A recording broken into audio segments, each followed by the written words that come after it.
Okay, let's close our eyes for a moment.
Okay.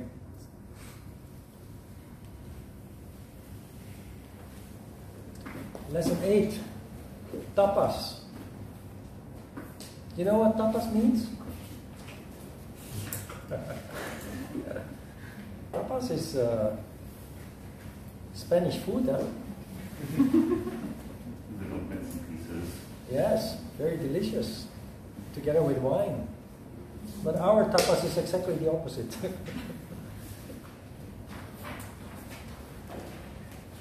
Tapas means strength. And the practice of tapas is, of course, about how to bring about strength. It's very interesting. Because tapas is, in fact, an extension of the practice of contentment. How?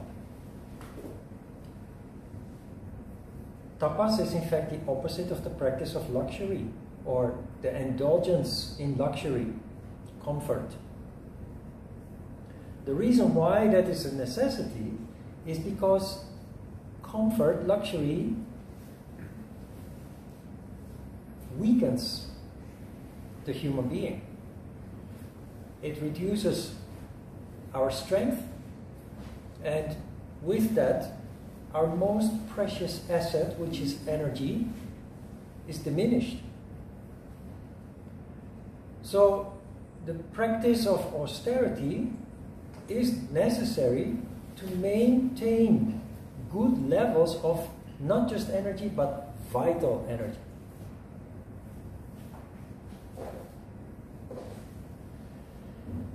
Remember that spirituality is located in the crown chakra, and without a special approach, most people are simply lacking energy at that level.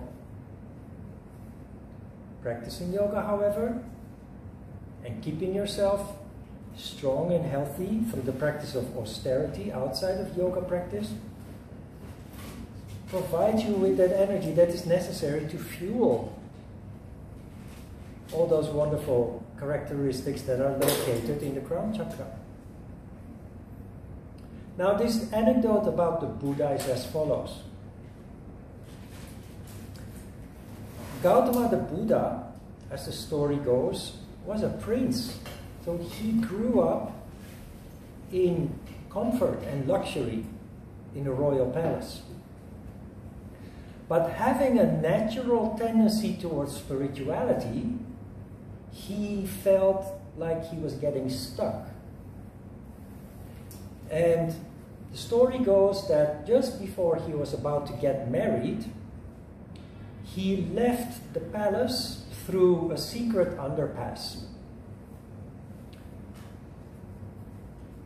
And he joined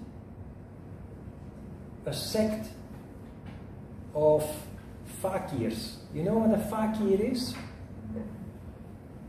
A fakir is often portrayed in cartoons as a yogi, very tiny, emaciated yogi, like the one in the picture here, sleeping on a bed of nails. Fakirs is a sect of yogis that live in very, very austere ways. So this is what Buddha did. He left the luxury and comfort of the palace, joined the fakirs, so he threw off all his clothes and he drank only pure water and ate only the bare minimum, grass and roots. So the reason why he did that, because he felt that if he would get rid of that luxurious and comfortable environment, it would help him to find his way on the path of spirituality.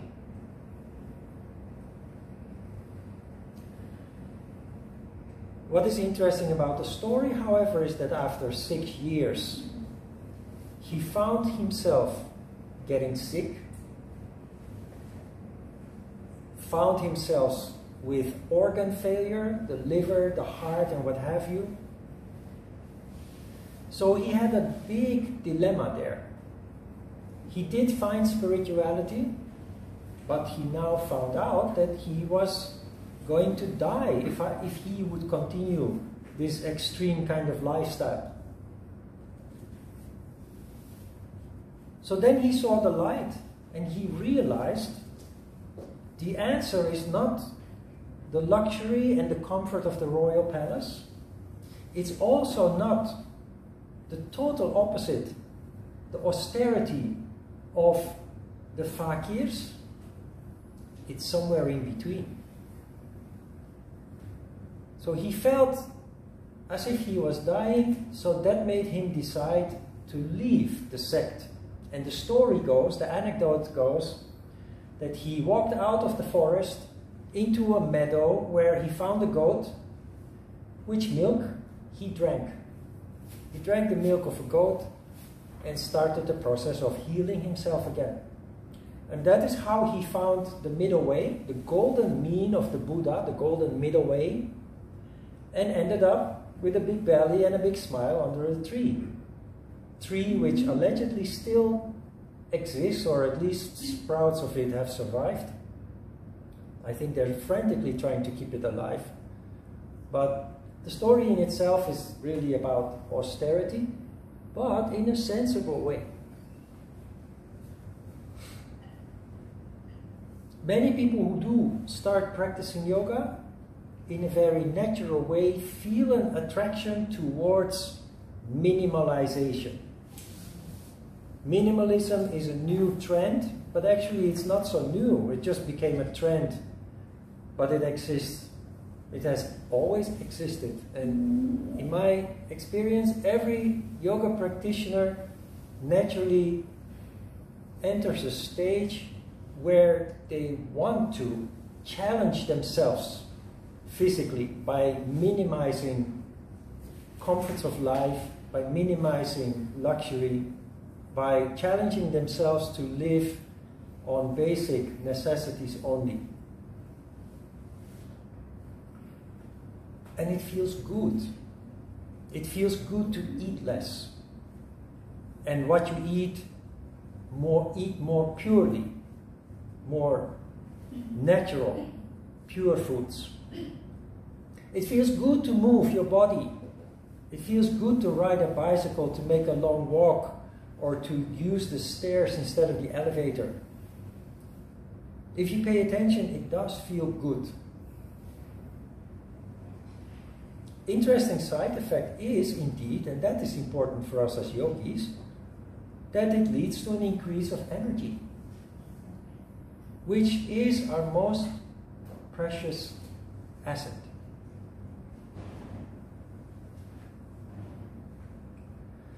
Is this important? Yes, again, especially in the time that we are living in. this is very important because there are no challenges anymore. We don't have to use our physical body anymore. We have a washing machine. We have a dishwasher. We have an elevator. We have cars, trains, buses, airplanes, and what have you. So if you use all the modern technology that has been invented in the past couple of 100 years, you don't have to move anymore. You don't have to use your body anymore. And that's nice until you start to feel like Buddha, Gautama, that you get stuck as a result of your passivity, your inactivity.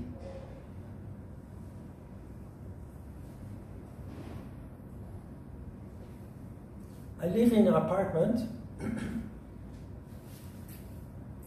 complex of 24 flats, and I live in the first block, Iltong. That means that everything is there. The administration of the apartments is there, the maintenance office is there, but there are two childcare centers, and there is a church, all in front of my house. It's the busiest part of the apartment complex. So what happens? People from my complex, they bring their children to the kindergarten by car. There's a sticker on each car that shows where they come from, which apartment. So I can see that they are living in our apartment. I can see in which dome they live. That means they take the car for a distance less than 700 meters. I measured from one end to the other end of the apartment complex. People are taking the car to go to the church a distance less than 700 meters. There may be all kinds of reasons for doing so. Well, it's the opposite, of course, of tapas. It is denying yourself the opportunity to keep yourself in good shape by simply going that distance on foot or ride a bicycle. Then worse, what example are you giving your child? That you drive to the kindergarten only such a short distance?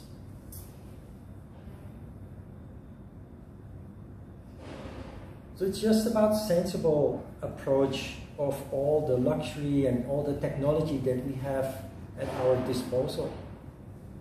I think the fact that you come to a yoga class or that you join a gym or that you go to the riverside to walk or ride a bicycle or jog, that shows that intuitively you have understood the importance of this. But there are many people who don't. Now, why is this important for us? Because we need that energy. We need to generate energy to achieve our goals. And we need more than average of that energy.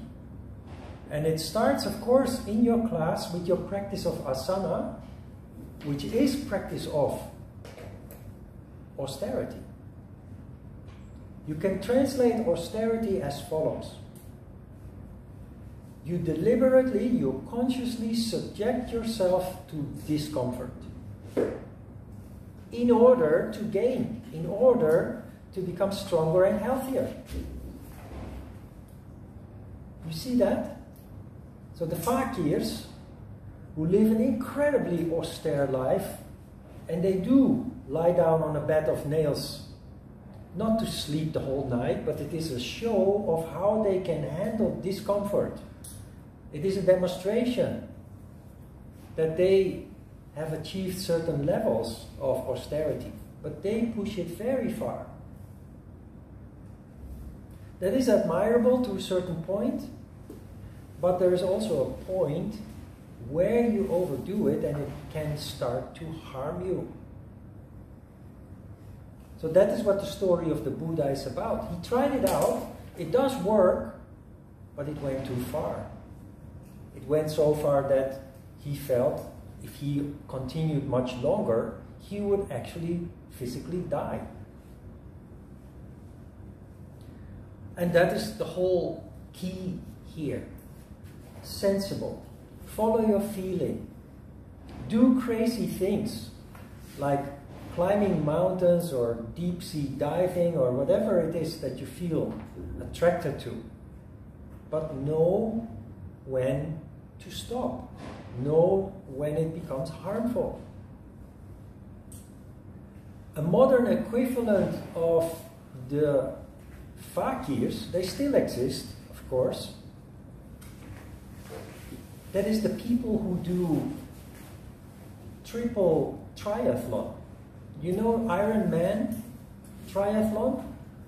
Triathlon in itself is already amazingly challenging. That is 42 kilometers of running, then I don't know exact distance of swimming, but a lot, plus 200 kilometers of riding a bicycle. That's a triathlon. So a really experienced triathlete would take more than a day to complete triathlon.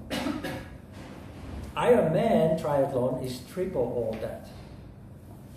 You just cannot imagine. That is 120 kilometers running, hours and hours of swimming, and 600 kilometers cycling.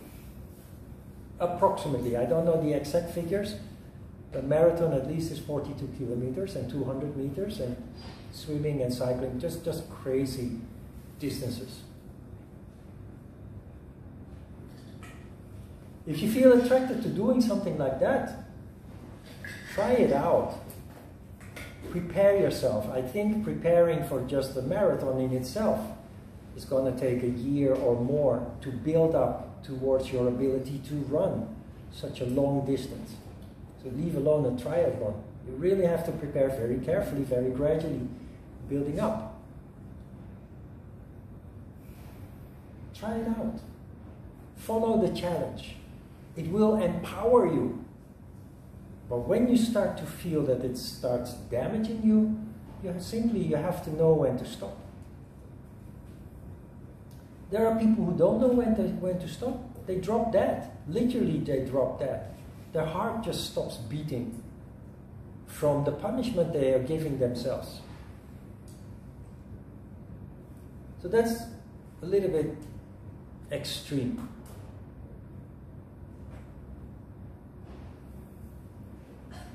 Use your body. The human being exists in the first place out of energy. Your spirit, your soul, your consciousness is sheer energy. But it lives temporarily in your physical body. And that physical body needs maintenance. Practice of austerity is in fact maintenance. If the physical body is neglected, then the levels of energy drop, and the spirit, the consciousness, the soul stops functioning properly as well. That is a condition, frankly, that many people are in, because we do not consider spirit or soul or the importance of it in our wholeness of our functioning as a complete human being. Because our perception is limited towards gross elements, towards material elements, we fail to see the importance of the subtle elements of energy, of spirit, of soul, consciousness.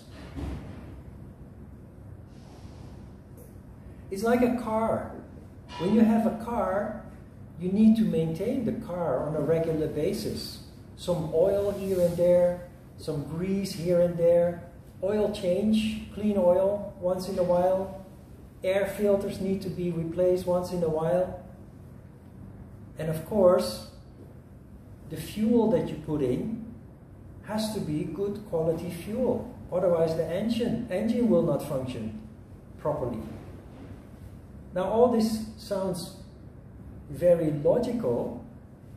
We take everything for granted because everything has been organized in such a way that we don't even have to think about it anymore. We bring our car every 6 months to the garage, for example. They take care of everything. We barely have an idea what they are doing and how important it is. It's the same with our physical body.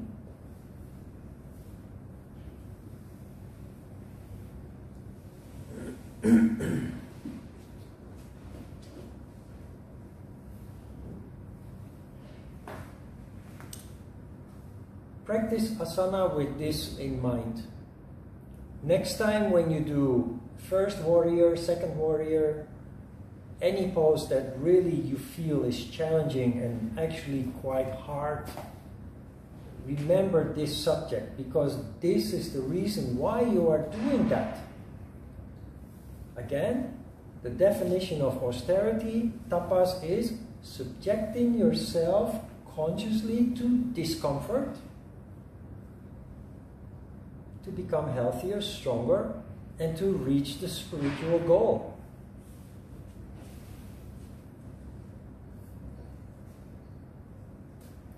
But know when to stop. You do an asana, strenuous one, muscles start to shake, sweat breaks out, heart is beating out of your chest. You must stop. The goal is not punishment or torture or suffering. The goal is sattva, harmony, which is energy, but energy in a special condition where the two opposing entities of energy are relatively in balance with each other. That is when harmony occurs. Harmony is destroyed when you overdo your practice of austerity.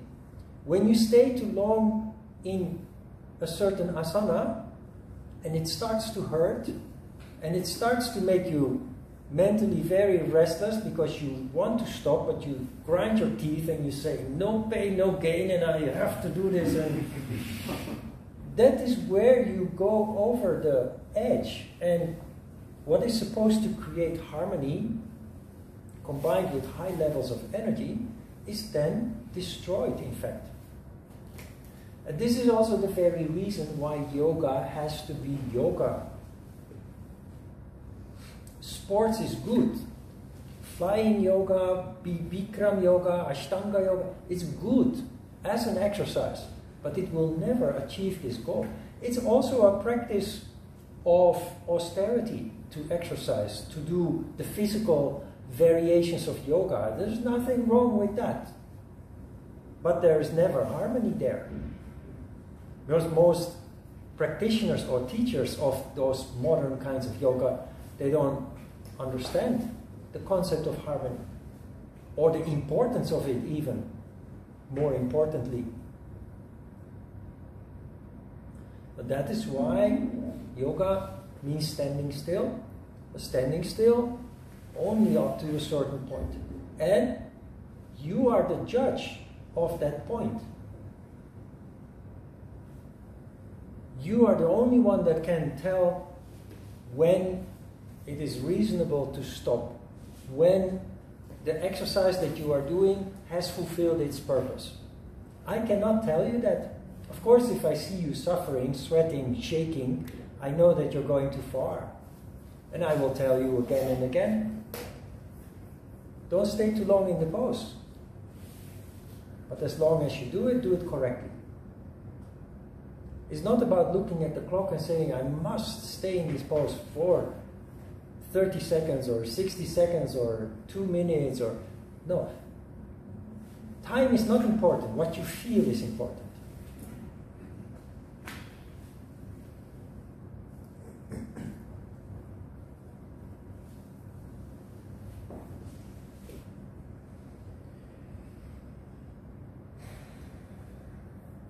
Questions so far?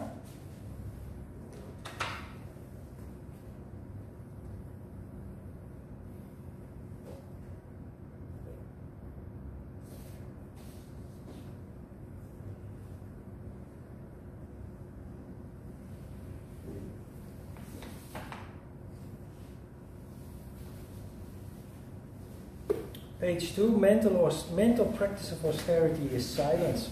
Your meditation, where you try to sit still. Remember last week, I think I told you, it is very important that you set a time when you meditate. You say, today I'm going to meditate 15 minutes. You must stick to that 15 minutes, regardless of the tricks that your mind is playing. Because it's always your mind that tries to get you off your cushion doing something else. That is practice of austerity. And doing that in silence, that is practice of austerity. Reduce all possible distractions, TV, music, everything, as much as possible. It's practice of austerity. Practice of austerity in words is avoid empty chit-chat. When you talk about essential things. Do you understand the value of that? It creates enormous peace in your life. When you stop letting your mouth be the conveyor of your subconscious mind, because that is what chit-chat is about. I talk a lot here, but in normal daily life I'm quite boring. I don't talk much, unless something important comes up. Something essential, something necessary. All the rest is boring, is unnecessary, is empty. It's a natural development, you will see. You become more, you become kind of like an introvert naturally as a yoga practitioner. And sometimes that can seem to be an obstacle in social settings, but try not to have a negative judgment about being introvert, because the great value of being an introvert is that you are conscious of things that extroverts are not conscious about, are not sensitive about. For you, everything plays internally. That is a whole different world of extroverts or people lacking of being introvert. So being an introvert can seem an obstacle. It has been for me when I didn't fully understand it myself yet. In social settings, in relationships and so on. But if you set that off against the benefits, there is nothing to worry about, nothing to... It's one of the wonderful characteristics that human beings can have. And as a yoga practitioner, bringing more and more silence into your life through meditation, it is a natural development, so do not resist it if it comes.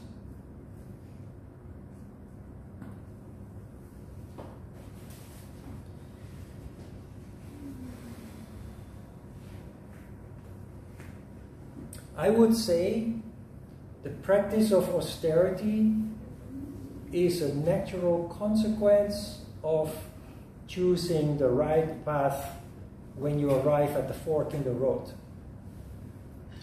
The left path is the path of comfort. No surprises, no challenges, no obstacles. Predictable. The right path is the path of following the heart. But it's also the unknown. You don't know exactly where it will lead, other than a promise that you feel deep inside your heart. And that path is inevitably filled with obstacles and challenges, which you face with a positive attitude, because you know that it contributes to your path of development, your growth. Because you know that fulfilling your heart's content, your deepest wishes, is not possible without overcoming these obstacles and challenges.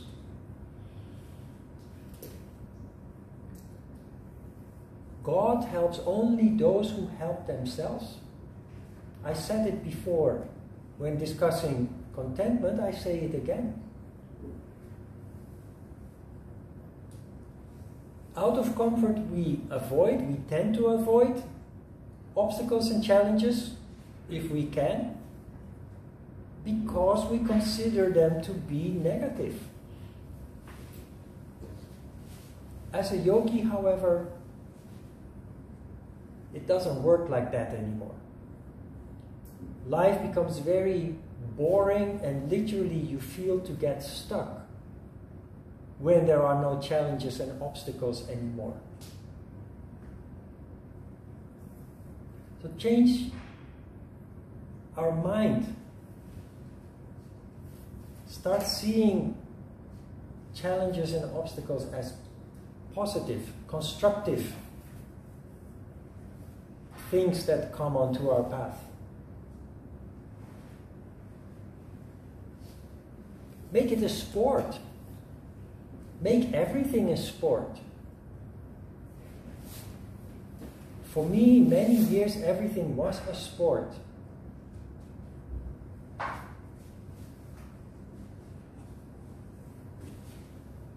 You do your best,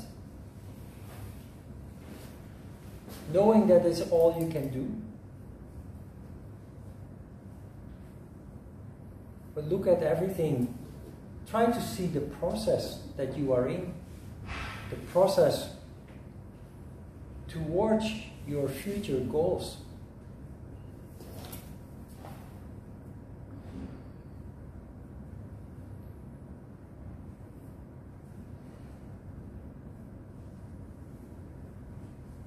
You understand the importance of energy created by tapas. I always use the example of the Dalai Lama, and especially the Dalai Lama when he meets Desmond Tutu. Some people laugh. Why? Because when those two come together, they're just like little kids. They don't look like 80-year-old men at all. They joke around, they giggle like girls. They poke fun at each other's appearances. They dance like kids. How is that possible? Have you ever seen 80-year-old people do that? Normally not. They wouldn't have the strength or the energy. But that playfulness in these two old men, that is the result of tapas. It means you can get old without necessarily feeling so old. Because age is just what you feel. And if there is no energy, you can feel very old when you're 20 years old or 20 years young. At the age of 20, you can feel very old. At the age of 80, you can feel very young. It's all about energy. But you have to do something for it. It doesn't come for free. And that is the big dilemma that we are facing. So many people, consciously or subconsciously, actually are very aware of this. And yet, they cannot get themselves to go to a yoga class or a gym or buy a bicycle to make rides in the park or in the riverside. We know it, and yet We can't overcome that laziness, that passivity. You recognize this? I recognize it. I'm just like you. I'm just like that. But the moment that I feel I'm stuck, I know what I need to do. I have 2 bicycles. I have 2 dogs. There is no room for laziness.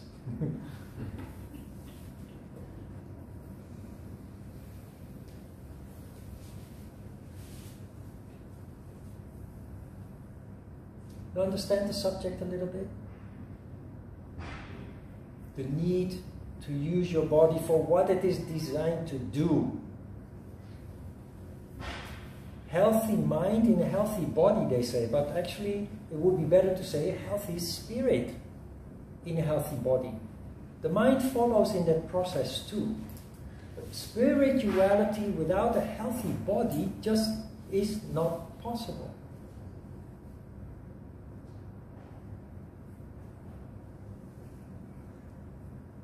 The body, you all, I think you recognize this. If you exercise, you feel that with 2-3 weeks, exercising a couple of times a week, you feel increasing strength. You feel increasing conditioning. And it feels good. But if you are a person who likes sports, I've always engaged in sports since I was a child. So you practice some sports for years, always feeling good. And you think that condition remains. So one day something happens, either you get sick or some big change in your life, you get married and you have to focus on the changes in your life, or a new job, or something happens that doesn't allow you to exercise. In spite of 10 or 20 or 30 years of regular exercising, always being in a good condition, you notice that within 2-3 weeks, your condition already deteriorates. That is why this is important. Same way, it also builds up quickly again if you engage, if you re-engage in exercise, whatever exercise that is. But it is important until the end of your days.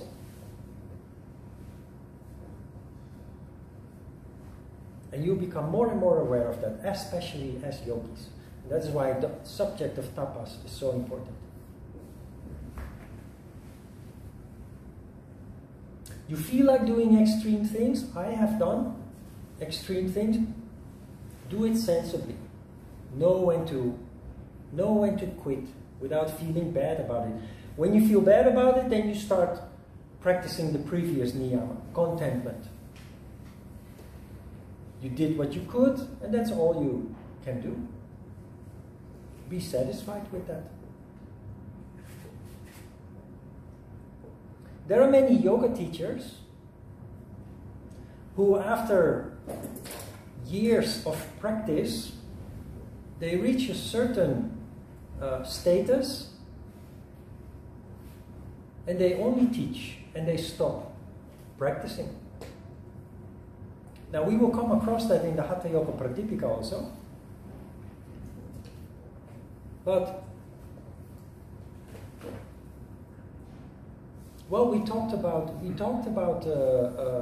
brahmacharya, remember, chastity, and the scandals that can ensue when you forget about the subject.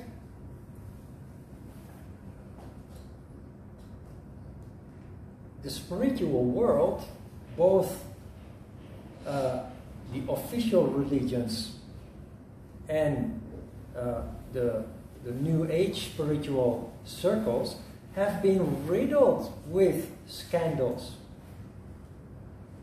which is in total contradiction with the developments that yoga presents the practitioner. It is the leaders of the spiritual groups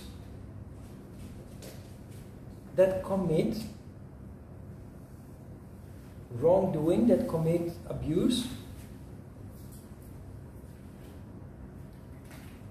that would not happen if they would simply have continued practicing whatever it is that they do.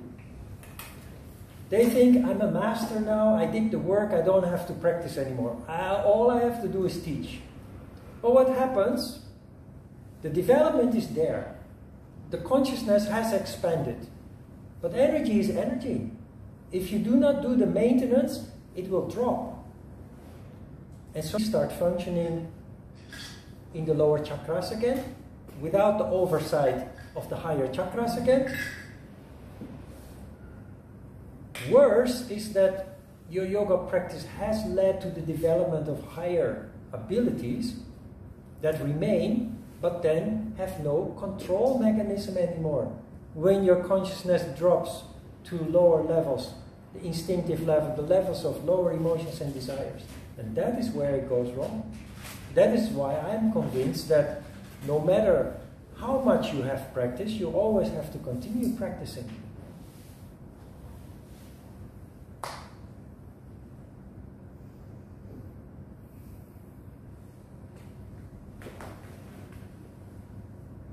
Okay? Questions?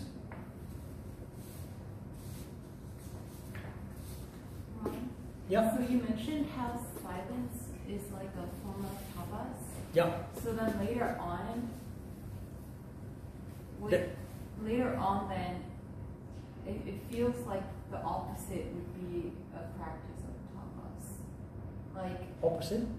Like engaging in conversation or going out there and putting yourself out there. That would then become a practice of tapas, because then we become accustomed to, like, you mean challenging yourself in something that you are afraid of?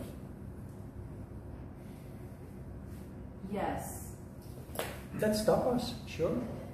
So in the beginning it's like silence becomes the practice of tapas, and then later on when we become accustomed, then it becomes like social situations become a practice of tapas. Is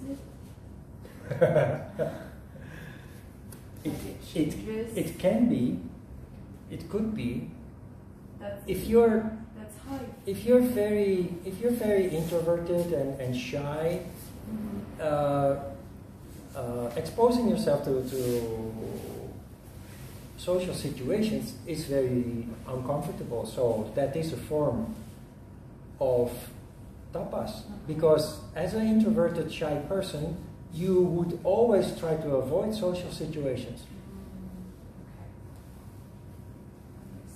Engaging in that consciously is tapas, definitely.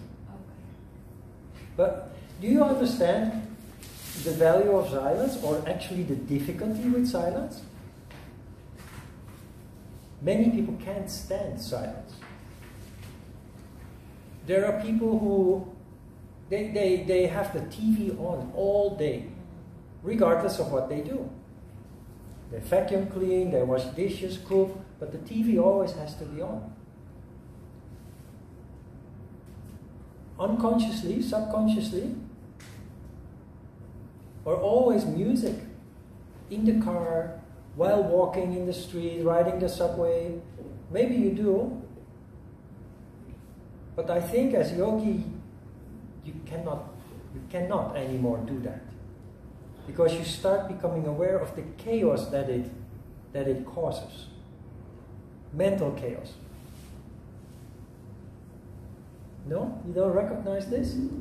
If I have to express it in my own words, I would say sound disturbs me from listening to my heart.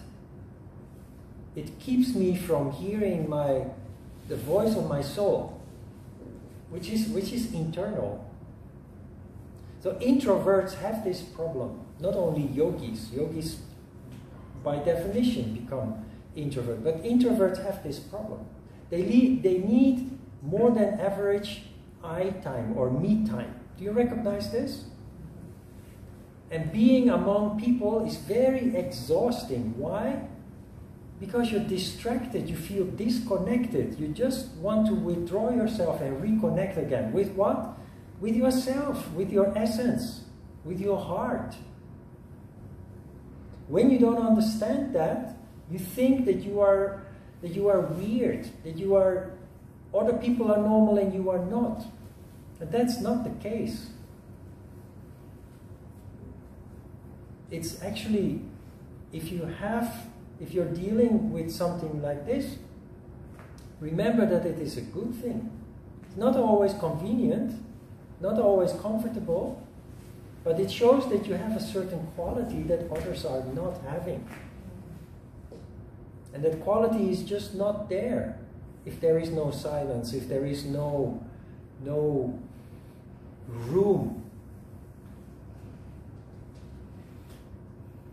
I can be disturbed for more than a day, 2 days, 3 days, if I have to engage in a social setting for extended time. Not teaching. Teaching uplifts me. It's very inspiring, literally. But forced social engagement, exhausting. You recognize that. Yeah. If you recognize that, then you're already a yogi. You can go home. First we need a little more tapas with asanas, and then you can go home. Yes? You were sort of talking about chit-chats being generally a bad thing. I can sort of feel like in certain situations where it could actually be a way of showing kindness. I'm not saying it's a bad thing. I'm saying that it can be very disturbing. But there are social settings where it is very important that you engage. But there it has a function. But there's a lot of chit-chat just for the chit-chat. Because people find it difficult to not talk. You know, many yoga teachers, they cannot stand silence. In total contradiction with yoga. How do you know? Almost all yoga classes, they play music. Not only that, the teacher is constantly talking, even during the meditation. Are you such a teacher? No, that is the reality. They mentioned that it's a guided meditation. Then the question should be, what is yoga? Yeah. Because yoga is designed to start functioning internal. But as long as there is music and as long as the teacher keeps talking, you cannot turn your attention inwards. You cannot. You recognize this? You see what I mean? But there is a dilemma. This is what most people will tell you, yoga teachers. They say, yes, but I have to entertain my members. If I don't talk and I don't play music, then they will be bored, or they want to know about my shoulder and my knee and my hip and my... No, but that is the insecurity of the teacher. Yes? So what if the student says to the teacher, would you please not talk during practice? Would the teacher get offended? I think they might get offended, yes. Because they think that they are doing their best to engage you, to entertain you. And, you know, for an exercise class, that is not necessarily bad. But when it comes to yoga, yoga should be done in silence. Because that is the purpose. The purpose of yoga is to make you connect. Yeah. You cannot hear... A little bit strange way to express it, but you cannot hear yourself thinking as long as people keep talking and the music keeps playing. But that's exactly the purpose of what we're doing. Is that you start hearing yourself thinking, so that the subconscious finally starts becoming conscious. But you know, that is how I introduced at the introduction workshop yoga, by saying that is the price that we pay with the commercialization of yoga.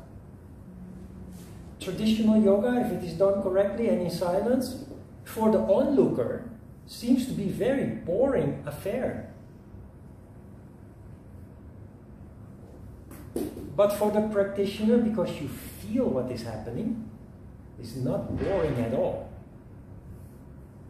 But that also means that traditional yoga is rather obscure and is not for the masses. How do you commercialize yoga?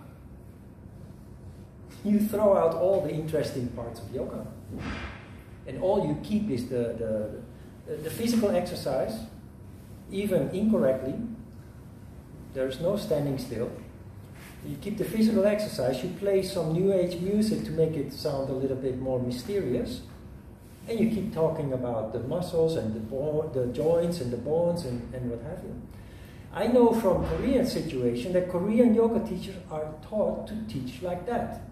And if you don't, you fail. You're a bad teacher. Right?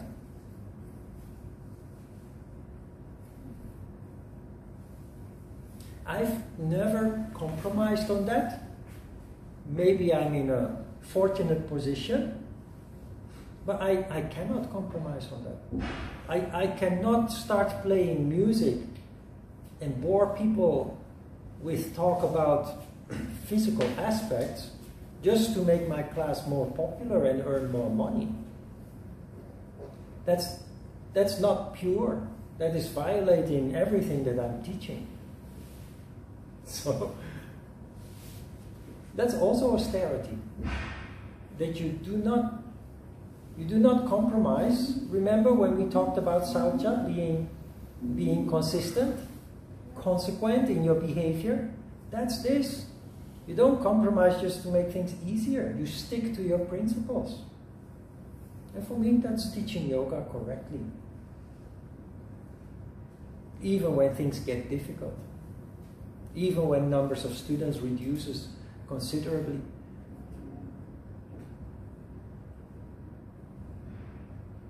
Yeah? Okay, let's have a short break.